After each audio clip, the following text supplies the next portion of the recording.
ជំនាញទី3នោះគឺ leadership and influence leadership គឺមិនមែនតែជា title ឬក៏ជាតួនាទីតែប៉ុណ្ណោះទេប៉ុន្តែ leadership គឺជា skill មួយដែលទាមទារចាំបាច់ឲ្យយើងមានសមត្ថភាពក្នុងការ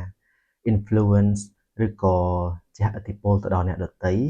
អាចជួយទៅដល់អ្នកដទៃក្នុងការធ្វើកិច្ចការងារអ្វីមួយនៅក្នុងពេលបច្ចុប្បន្ននេះដែលមានការប្រែប្រួលនិងការវិវត្តលឿនមែនទែននៃបច្ចេកវិទ្យាដូចជា AI ជាដើមការផ្លាស់ប្ដូរនៅក្នុងបរិបទផ្សេងៗនៃការងារដូចជាការចាប់ផ្ដើមមានការធ្វើការងារជាលក្ខណៈremote work ឬក៏online collaboration ហើយនឹង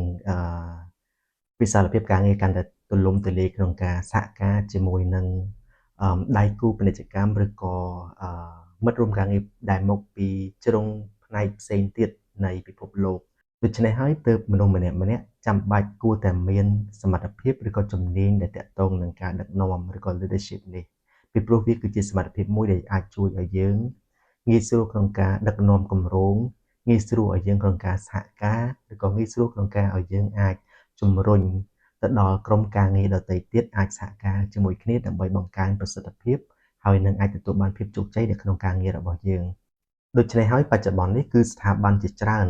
ដែលមានតម្រូវការឲ្យបុគ្គលិករបស់ខ្លួនមាននៅសមត្ថភាពក្នុងការដឹកនាំពីព្រោះវាគឺជាផ្នែកមួយដ៏សំខាន់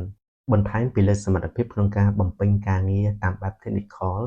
ដែលបុគ្គលិកម្នាក់មានលុចមកហើយដូច្នេះប្រសិនបើអ្នកទាំងអស់គ្នាមាននៅសមត្ថភាពឬក៏ជំនាញ technical របស់ខ្លួនហើយបូករួមជាមួយនឹងសមត្ថភាពក្នុងការដឹកនាំទៀតនោះវានឹងធ្វើឲ្យអ្នកកាន់តែមានភាពលេចធ្លោនិងមានតម្រូវការខ្ពស់នៅក្នុងវិស័យការងារ